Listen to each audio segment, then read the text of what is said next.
What happens when the biggest group in the world comes back?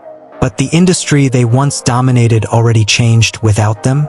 Because while the global spotlight waited for BTS to return, SB19 was busy proving something nobody expected. That Ppop doesn't need Kpop's permission anymore. Not validation, not approval, not a cosign. And that might be the most dangerous thing to happen to the Asian music industry in years. Because this is no longer a story about the next BTS. It's a story about an entirely different movement. A movement the industry underestimated. A movement SB19 turned into a global force. And now, people are finally realizing this wasn't luck.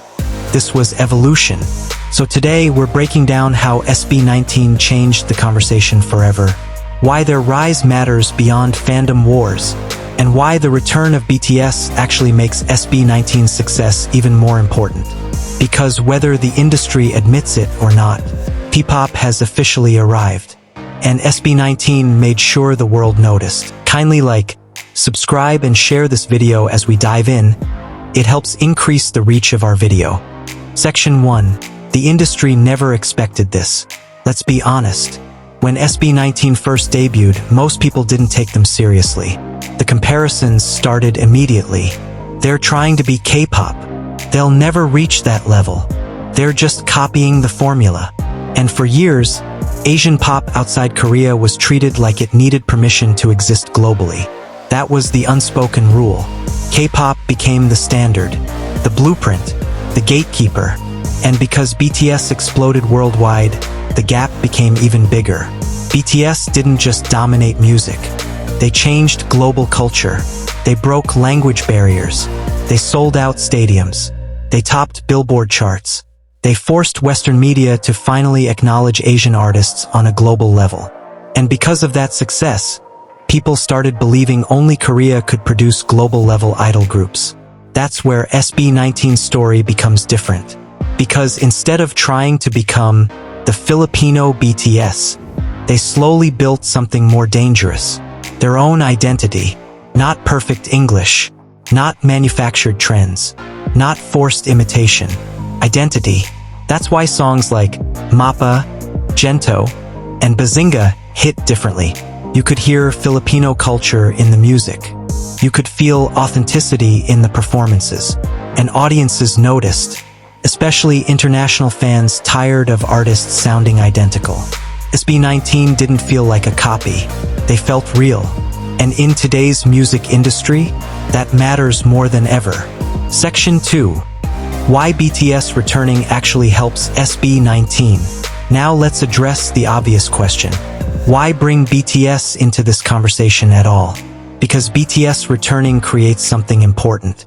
Comparison. And comparison creates visibility. The moment BTS becomes fully active again, the global Asian pop conversation explodes once more. Media attention returns. Industry attention returns. Casual audiences return. But this time, the landscape looks different. Because now, groups outside Korea are no longer invisible. And SB19 is one of the biggest reasons why. Years ago, people would ask, can a non-Korean idol group go global? Now, that question sounds outdated. Because SB19 already proved it's possible. Not by copying BTS, but by surviving beside the shadow BTS created. And that's much harder. Think about it. Trying to grow while the entire industry compares you to the biggest group on earth? That pressure destroys most artists. But SB19 used that pressure to sharpen themselves. Instead of saying, we want to replace K-pop, they basically said, we're building our own lane. That mindset changed how people viewed Ppop completely.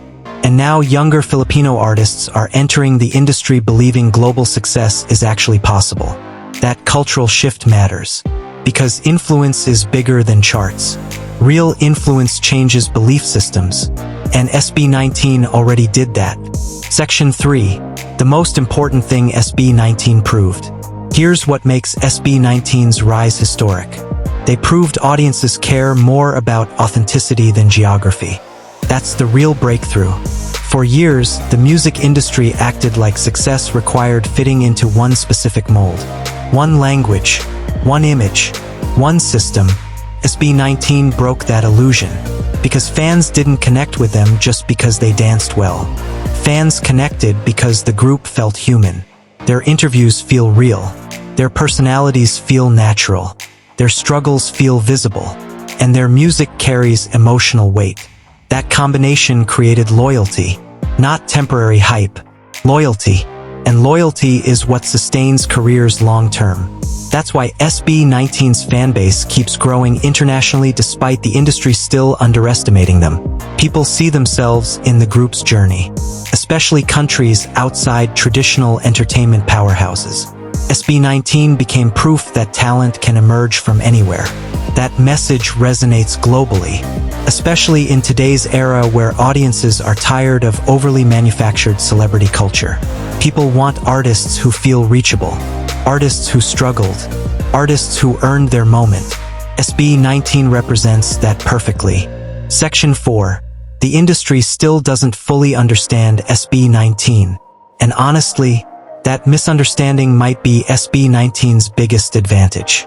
Because the industry still tries to categorize them incorrectly. Some call them K-pop inspired. Others call them Ppop pioneers. Some still compare them endlessly to Korean groups.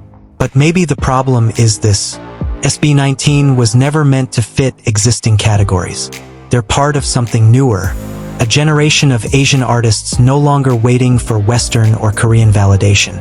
Artists building global audiences directly through authenticity and online connection. That's why SB19 feels unpredictable. One moment they're emotional and cinematic. Next moment they're aggressive and performance-heavy. Then suddenly they're deeply personal again. That versatility keeps people invested. And it keeps proving they're not dependent on trends to survive. Which is extremely rare in modern pop music. Because most artists chase algorithms. SB19 built community instead. That's much harder to destroy. If you know you love SB19 just as I do, please don't forget to like the video, share and subscribe to Starwave. It helps our growth. Section 5. Why this moment is bigger than fandom wars. Now let's make one thing clear. This is not about attacking BTS. BTS earned their legendary status. Nobody can erase what they achieved globally. They changed music history forever. But acknowledging BTS' impact doesn't mean ignoring what SB19 accomplished. In fact, both stories reveal something important. Asian music no longer belongs to one system. That's the real shift happening.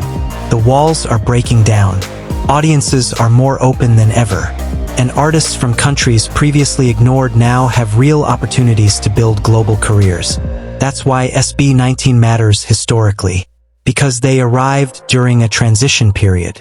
A moment where audiences started valuing identity over industry labels. And SB19 capitalized on that moment perfectly. They didn't wait for permission. They didn't wait for validation. They moved anyway. That confidence inspired millions of fans. And honestly, that's exactly why some people feel threatened by their rise. Because SB19 represents possibility. And possibility changes industries. Section 6. The future of Ppop starts here. The craziest part? This may only be the beginning.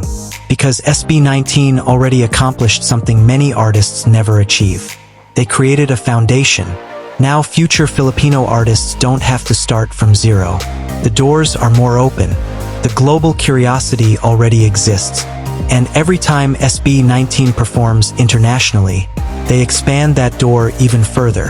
That's legacy, not just popularity. Legacy. Years from now, people may look back at SB19 the same way we look at pioneers who changed entire genres. Not because they were the biggest immediately, but because they changed what people believed was possible. That's much more powerful. And as BTS returns to global activity, the entire Asian music conversation becomes bigger again. But this time, SB19 is already inside the conversation. Not as outsiders, not as imitators, but as legitimate global artists. That changes everything. So maybe the real story isn't, can SB19 compete with K-pop? Maybe the real story is this: What happens when the industry realizes Ppop no longer needs permission to exist globally? Because that realization already started. And SB19 is standing at the center of it. They survived the comparisons. They survived the doubt. They survived the pressure of existing beside giants. And instead of disappearing, they built something impossible to ignore. So now the world watches what comes next. Not just for SB19, but for the future of Ppop itself. And if this movement keeps growing the way it is right now, the industry may eventually have to accept something it never expected. SB19 didn't follow the global wave. They became part of creating the next one. And honestly, that might be their biggest achievement yet. Don't forget to like, share, and subscribe to Starwave to keep getting more SB19 deep dives. We love you.